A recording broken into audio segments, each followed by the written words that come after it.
Hey there guys, this is Dave from DC On Screen. I just wanted to let you know that DC On Screen is now officially a part of the 11th Annual People's Podcast Awards. If you would like to vote for DC On Screen, go to podcastawards.com, scroll to the bottom, and write us in on the TV and film ballot on the right-hand side. Then, on the left-hand side, put your name, your email address, then submit. Importantly, you can nominate up to 20 shows for different categories, but you could submit the nomination form only one time. Make sure you nominate all your favorite shows in their respective category. Once you hit submit, that's it. You're done for 2016. Can't go back, can't do it again. Settle in now for a brand new episode of DC On Screen.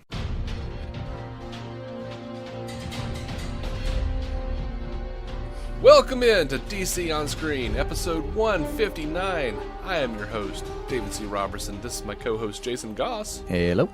Today we are going to get super spoilery on Gotham 2x18, Pinewood. To recap, Bruce and Alfred find a woman named Karen Jennings who turns out to be the victim of one of Hugo Strange's experiments at Pinewood, an institute that Thomas Wayne started with good intentions but turned against. Jim Gordon tracks down the lady, and with the unwanted help of ex-fiance and lunatic Barbara Kean, learned that the person who contracted the Wayne murders was someone calling himself the Philosopher. No one is surprised that this was Hugo Strange's nickname at Pinewood, and unfortunately Karen and her deadly reptilian claw are frozen to death when the group are attacked by Mr. Freeze at the behest of Hugo. The episode ends with Strange and Peabody's first success, Patient 44, Theo Galavan, who has been reanimated from death, and he's talking some weird Azrael shit, guys. How was that? That's pretty accurate. I'm still trying to get the hang of the synopsis writing. Well, you know, for showing. I've liked them. Yeah. I'm usually, they're unnecessary to me. I've usually got like a page of notes that I'm looking down and going, oh yeah, I know what happened. Okay, good. I've literally got my own synopses just kind of pined out, but. Sure. I mean, me too. But our conversational tone, so far, no one has complained about it, and we've had compliments. People like it, so. Keep it going. It helps jog the memory. It is. Reignite the neurons or whatever. Not ridiculous. It is, at least. Lightly dusting of the neurons. Yeah. I didn't know where to start with this episode in particular. I really didn't. I do. They have this binary quote, treatment. Frankly, I don't care. They have like it's a binary treatment of sanity. Like you're either sane or you're insane. Which is probably the most ridiculous thing that Gotham has ever done. Well, no, probably not. But keep going. I would be willing to put it out there. And yeah. I was sitting there, like, I'm watching the episode. Barbara comes in. I'm sane now. Like she just got qualified and certified for it and sent on her way. And yeah, Jim just closing the door. Frankly, I don't care. That's honestly, that's kind of how I felt about it too. It's ridiculous, but whatever. It's Gotham. There's an insane asylum that you go to for 2 months and for killing people instead of like Blackgate that you die in. Whatever. Okay, fine. Look. I think most people would never think that there was a difference. Like, I think they would say, like, oh, yeah, either I'm sane or insane. Cool, I could be cured. And they're fine with that. And these people are insane. Like, Barbara is crazy. So, of course, she's going to be like, okay, cool, I'm sane now. I'm not even sure she believes it, but she's doing it. And we don't know if she's clearly not okay. They said that she was not okay. Peabody told Hugo, you got to stop letting insane people out of here. This is crazy work, my friend.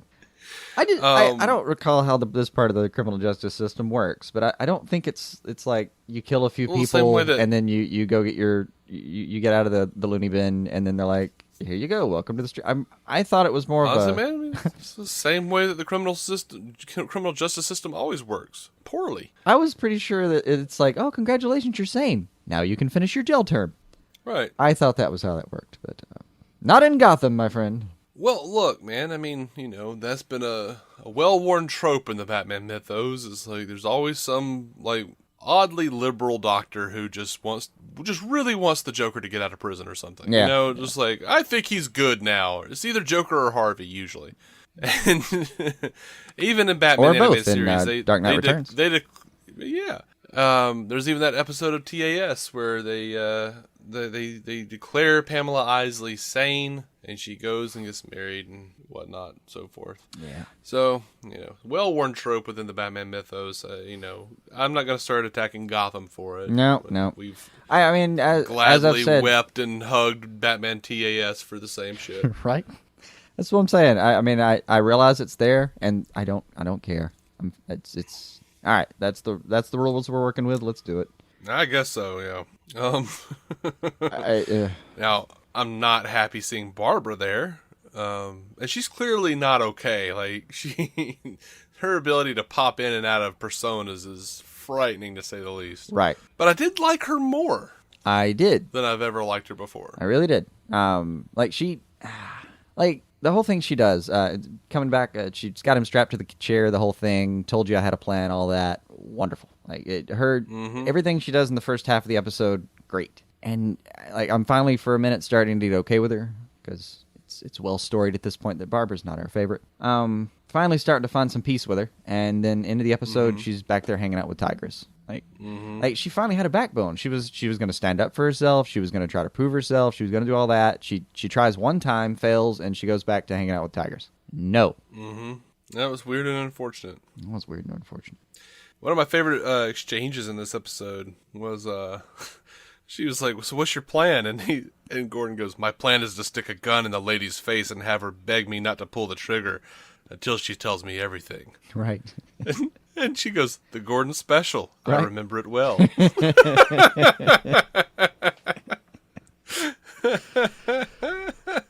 No, the best The best dialogue line was on point in this episode, man. It was. I think best line in the episode for me. First, Bullock saying, "I think you need to." What does he say? "I think you need to grab a few items from the whammy drawer and start pulling out nunchucks and shit." Yeah, that was amazing. That was good. But the thing he says after Jim leaves, "This is going to be a bad day for the hitmen of Gotham." Yeah, that. Damn. Yeah, just that entire montage I could do with. I want that. That's what I want Gotham to be. Oh man. That and shit like this. A line from Harvey. "I'm supposed to be training Alvarez. It's like teaching a halibut to put on socks." I still don't know what that means. But it delighted me. I don't care. It was funny. But yeah, I loved Gordon beating the hell out of people. Yeah, I really did. It's good. It's good. I also loved Bruce when they're trying to find Karen Jennings and they go to her house. And Alfred is clearly upset that Bruce has learned how to how to get locks open. And And Alfred just goes, "Yeah." And Bruce just goes, "Shush, Alfred. These are merely technical skills, morally neutral." Oh, he'll be proving that over and over in the years to come. Mm-hmm. I mean, come on. We don't spend a lot of screen time with it, but think Batman can't pick a lock? Yeah. Oh, I am a little confused. Well, okay, first, let me just say, I feel really bad for Lucius Fox, because, Alfred, came in, he was like, "I got lunch ready." Lucius was all happy and jumped up off the couch and was like, "Great, I'm starving." And then, asshole Bruce was like, "No, we're going to go see Karen Jennings. I'm going with her without you." Am I to assume that Lucius did not get supper? Or lunch or whatever? Assumed that he walked upstairs and went, "More for me?" I hope that was true, because I didn't see him the rest of the episode, so I was just like, he's still at the Wayne Manor. It took him that long to eat the rest of that lunch. He looked tired anyway. He had a giant, well-cooked Alfred meal and then a good nap. He's like, I'm not hurting or helping. He's not going to smoke me like a kipper. Right. I'm going to eat this food, though. Right. All right, no, when they go visit this Karen Jennings character, I don't know. I don't know who the hell she's supposed to be. I couldn't figure it out. I'm calling her Raptor Hand for now. Raptor Hand. That's a creepy hand, man. It was a creepy hand. I liked her though. Yeah. She had some backbone. Oh man, she can cut a motherfucker. Oof. That was that was some brutal stuff. There's a wonderful moment there. It's just one of those moments that Sean Pertwee's so damn good at.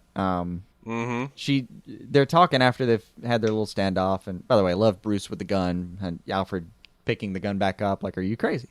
Wonderful stuff. Yeah. But they're kind of having I just wrote down Bruce does not like guns. Right. All that when they're talking later, though, she kind of says, like, well, I mean, sorry, you spooked me. Now Alfred just turns, what? We spooked you? Mm-hmm. Just one of those little things that he does so damn well. He does. He's great. But she mentions, like, I was one of the first victims and all that. How many fucking Pinewood victims are hanging around? Like, how many little anamorphed people with, I don't know, they can't all be raptor hands, but... I don't know, but creation is always so violent. I've liked him so far. I'm just wondering if, like, Pinewood victims hanging, like, if we're going to be running into those here and there, or if it's just going to be, because they mentioned plural. That's all I'm asking. Mm-hmm. But I'll tell you, the line Bruce gives her, man, to finally convince her. What is it? It's my father risked his life to save you. I'm asking you to repay that favor. Yeah. And then I promise nothing will happen to you. This is one of the most sincere children in the history of television. Mm-hmm. And I knew as soon as he said nothing will happen to you, she was screwed. Oh, she's right? going to die. Yeah. She's going to die. Oh, man, and the look on his face. The look on little Bat's face when she gets taken out. Yeah. I didn't want her to die either. She was a good character. I liked her. I enjoyed her. She was solid. And she had a good backstory. I mean, God, she even gives him a little line about your dad will be so proud of the man that you've become and all that. Like, she gives him this kind of, like, I'm so glad I met you. And she tries to kind of quiet him down and make him okay with it because she knows she's about to go give herself out. But, man, she had a lot of play in her. Could have stood her hanging around for a few episodes. And every time she held up her hand, I kind of wish she just went...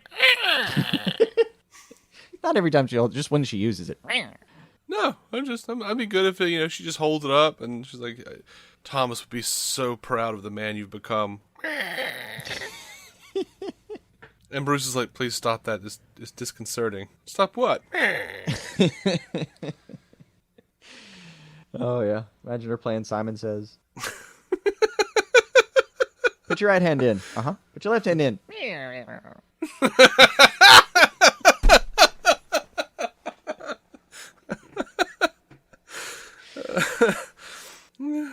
I hated getting rid of her. I did. But, man, totally worth it for the look on Bruce's face. He's just absolutely wretched with I made her a promise. You can see it all on his forehead. I made her a promise. Yeah. Oh, man. I want to hug the tiny bat sometimes. And then Alfred's absolutely keen foreshadowing of there will be others, Master Bruce. Mm-hmm. Oh, man. Just I'm sorry this hurts, kid, but get used to it. Yeah. I don't know about you, but I thought of Jason Todd when he said that. It's one of the many that occurred to me, yeah. It's a heavy mission he's got. There are many that don't make it. Yeah. One thing I wrote down though here is when they were in that Pinewood Institute, I was like, damn, Alfred and Karen are just killing people. They're just like Alfred's just popping people. Right. Pop, pop, pop, pop, pop, pop. Like, damn, Al. Like, yeah. She's slashing throats. Oh yeah. It was they were not very forgiving. And I was actually trying to figure out, I meant to go back and rewatch it, see if there was something I missed, but I couldn't figure out if those were just like security guards or I don't know who they were, but they're dead now. I'm pretty sure they didn't just kill innocent security guards, but like I think they were sent there to retrieve them or something. They were, because remember, Hugo's looking for Karen Jennings too. Well, at least one of them was a security guard, and the thing. What I wrote down before Alfred and Karen just killing mofo's, right, is how are all those light bulbs still working after 10 years? Because they were incandescent bulbs. They weren't even. No. They weren't even the energy efficient bulbs. They have one very loyal and now unpaid janitor. Mm-hmm. Spent 25 years keeping this building, and he'll be damned if he's going to let it go to hell. Yeah. I mean, the cobwebs, that's nature taking its course. But those light bulbs are going to be changed. Right. But I'm not mopping anymore. I never liked mopping. Screw that shit. So, I liked that Thomas started Pinewood with good intentions. Yeah. I liked the look on Bruce's face when he realized that he started it. Yeah. I loved when Mr. Freeze showed up. Bruce runs towards Mr. Freeze. It reminded me of Batman vs. Superman. And again, just as it was when he was running into that collapsing building to save people, tiny Bruce running at Mr. Freeze to stop him from killing Karen. Right. It's totally Batman. Dude, something happens, he goes toward it. That's how it works. That's how it works every time. That's how it works. And by the way, oh, Freeze's costume.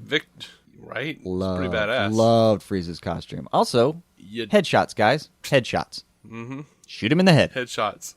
Both of you are fine shots. You've proven that on many occasions. Pop him right between the eyes. The goggles, right between the goggles. One thing you've proven, Alfred, you don't mind killing people. Right. And, what was it, like a couple head. episodes ago? Barbara's, no, it wasn't Barbara. Somebody was talking to Jim about, well, you've killed a lot of people. Yeah, in the line of duty. Jim's got a pretty decent body count himself. God, man, still, I'm thinking about it again. Mr. Freeze looked fantastic. I kind of hate that he's just an angry mofo these days. I mean, the Nora version is so much better. Just so much more play to it. But they did the Nora thing, and Nora's gone now, so he's just going to sit around and listen to death metal and kill people. Yeah, actually, I love the old school boombox. Made me laugh. Yeah. Jumping back to Jim and Barbara. Mm-hmm. I liked her supposed reason for helping Jim, like putting the past away and all. Yeah, when she said, I hope we can all close the door on the past, thinking about her and her history on the show, I hoped we could too. Absolutely. And she has that wonderful line about, like, if you could just look at me like that again, I'd be okay. I'd make it. I bought it. I actually bought it.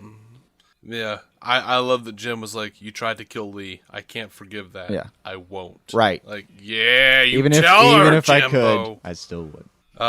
But they the best line they have all episode between the two of them is, when she's telling him, like, I had a plan and all that, and Jim kind of tells her, like, but what if I'd stayed outside? She just smiles at him. Really? Yeah. I mean, you're right. He was going to come in. It was going to happen. Yeah. Wasn't there some great line about from Bullock where he was like, he yelled at Alfred, stop getting arrested. I wrote that one down too. He said, Alfred tells him something about, like, thanks for leaving me in here for so long or whatever, and as Bullock's opening the doors, not my call, mate. How about you stop getting arrested so much? Oh man. Bullock Bullock and Alfred. One of the reasons I love so much when they're in the episodes, and especially when they're together, is because for the entire series, we're how many episodes into season 2 now? And 18. 8. Yeah. So in what is it, like 22 or something last season? Yeah. We're talking about 40 episodes in, maybe around there at least, right? And Alfred and Bullock are batting 100, man, or 1,000, I guess, in batting. Mm-hmm. But anyway, 100%. They've absolutely nailed it every single time they've been on screen. I've never had one bad thing to say about anything they've done. Yeah, love them both. And let's see, Galavan talking some crazy Azrael stuff, man. I dug that. Don't know what he was talking about, but I mean that sounds right for the Order of Saint Dumas. Yeah, it does. Like, I'm reading all the Nightfall and Night Quest and stuff, and going like, what the hell is Azrael talking about? I don't know what this cat means. He's like, yes, Father. I'm sorry, Father. I'll do better, Father. Right. Oh, Father. Okay. Yeah, whatever. He says something about his sister for half a second that almost sounded coherent. But, yeah, he looks like he's going to be a fucking problem. I mean, we've seen the set photos of his outfit. His outfit looks great. Mm-hmm. It does. And this version of Theo running around the city, man, I'm looking forward to that. Yeah, might be fun.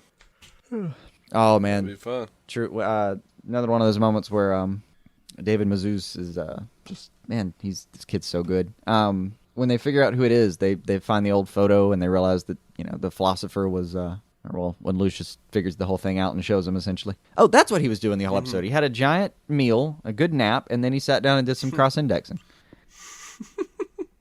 Good on Lucius. Good show, man. But yeah, Bruce tells him, it's like a friend, someone he trusted. That's not fair. That's not right. It's just, this kid kills me. Yeah, he did it really well, but I was like, dude, grow up. You know things aren't fair and right. I know, but that's such a childish thing to say. It's exactly a childish thing to say. It's a childish, black and white kind of morality that, man, that's one of the reasons I love Batman. Is, he travels in the gray areas, but you can tell he wishes, that he wishes everything could be black and white. And you always get the feeling with Batman that he's fighting the gray. Yeah, that's my real goal here. To create a racist Batman that we can all hate together. Lucius is on board, right. Aren't you, Lucius? Right. I'm just scared of being a kipper. I understand. Gotham Season 3, everything we could think of to fuck with you. Gotham Season 3, Wrath of the Kipper. It's going to turn out that was his code name back in the SSI days. Or no, like the Gordon special. That's going to be like when Alfred was torturing somebody. He was like, oh, he's giving him the kipper. Mm-hmm, mm-hmm. Oh, no, not the kipper. Kippers. Yeah, he didn't talk for 12 hours. He finally resorted to the kipper. Oh, man. Ooh. It's like full body waterboarding. Except with steam and smoke. Yeah. Oh. No, but with Batman, one of the things I love about the character is it feels like he's fighting in the grays for the right so everyone else can see things more black and white. You know what I mean? Like everyone can go through their day without having to make questionable moral choices and be corrupted by pretty much anything that society does to you and other people do to you. Like it feels like he's he's doing the dirty work so everyone else can not have to make the choices he has to make. So a line like that's not fair, that's not right, and all that. It's stupid and childish and all that. But I believe like 100% that that's what's in Batman's heart. That kind of stuff. That's what he's fighting for. So I love that kind of crap when it comes out of this kid. Yeah. Or even the other line, I just kept writing down his lines. Like I would have just taken a copy of his dialogue the whole time. But he tells her like, "I made a promise, nothing would happen to you. I intend to keep it." And then she just smiles at him. Like, you sound just like him. Oh, that was like the way she looked at him when she said that actually got me pretty hard. Right. It's one of the reasons I was so sad to see her go. Yeah. Actually, I wound up rewriting the synopsis for this episode. Mm-hmm. There's a bit in here that I kind of wish I'd kept, and I guess I'll say it now. I said Thomas rescues Karen. We find out Thomas rescued Karen and became like a father to her, but not in the creepy, incestuous way that Gotham would lead you to believe fathers behave. I was happy that didn't happen, you know. It was like, oh, he was having an affair with me. He really liked my raptor hand. Right. I was happy that didn't happen. Yeah. You know what's scary is it's because it's Gotham. It was a possibility. Yeah, I suspected. I was like, oh, please don't do this. Please don't do this. Please don't do this. Oh, okay. thank God. Oh, thank you. Oh.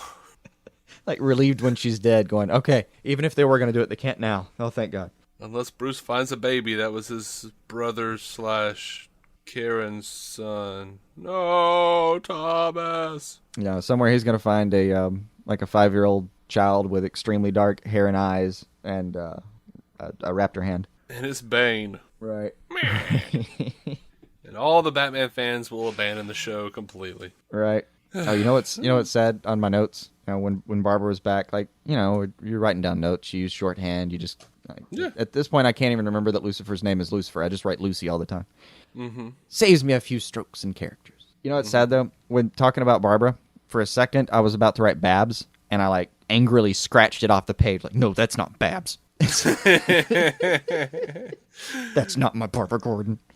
You know what's weird is like apparently a bunch of people like mainstream reviewers and stuff that I occasionally read still haven't figured out that she's not Batgirl. They're just like, when does Barbara become Batgirl? Like, no, it's weird enough that they made her nuts, but I mean, no, that is. I refer you to Baron Ryder over at Arrow. Yeah. They just pulled a name. I have no belief that they're going to Batgirl her up. Well, Barbara Kean, Gordon was married to a Barbara. Yeah. Who had James Gordon Jr. Yeah.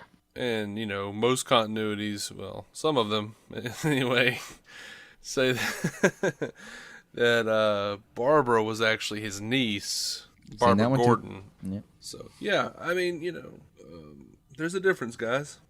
It's all over Just the place. saying. It really is. What are you going to do? Yeah. Anyway, that's all I've got on this episode of Gotham. What do you think? Yeah, I'm good. Looking forward to Azrael. Yeah, I did like that the Pinewood Institute was named Pinewood. Right. Like, it sounds kind of nice and rustic, but I mean, they made caskets out of pine wood back in the old days. So it's nice, clever. I mean, they point that out too. Is like all those like nice sounding names you see on your when you're when you're looking down doing your accounting. Like, oh, they went to Pinewood Farms. That sounds delightful. No.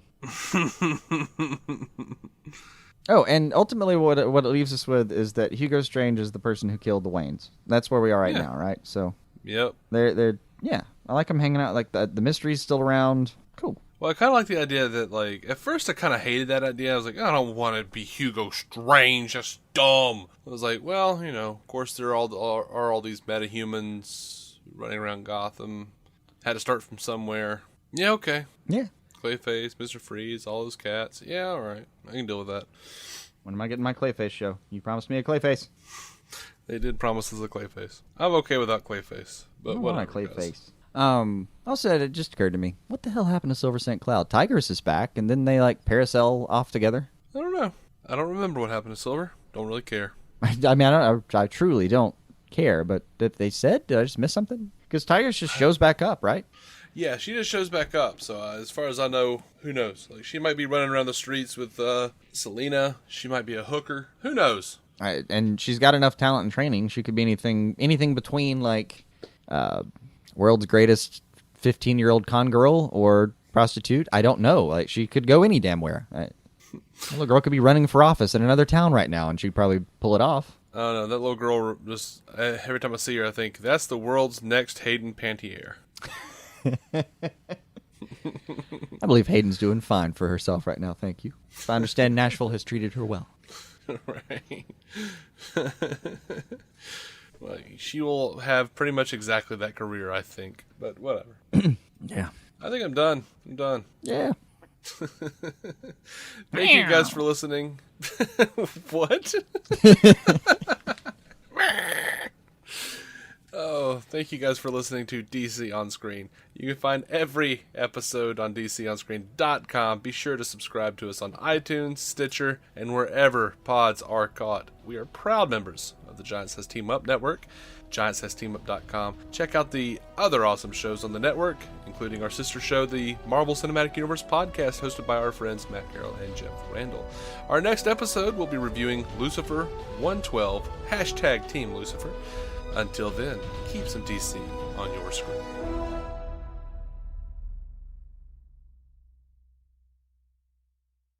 With the Lucky Land Slots, you can get lucky just about anywhere. This is your captain speaking. We've got clear runway and the weather's fine, but we're just going to circle up here a while and get lucky. No, nothing like that. It's just these cash prizes add up quick. So I suggest you sit back, keep your tray table upright, and start getting lucky. Play for free at LuckyLandSlots.com. Are you feeling lucky? No purchase necessary. Void where prohibited by law. 18+ terms and conditions apply. See website for details. You've got goals for your small business. That's why now's the time to level up your marketing with Constant Contact. With powerful tools to find and connect with new customers, manage your social posts and events, and send automated emails and texts, you'll stand out, stay top of mind, and see results fast. Constant Contact's cutting-edge technology makes marketing easy so you can focus on running your business. Start achieving your small business goals with a free trial at ConstantContact.com today.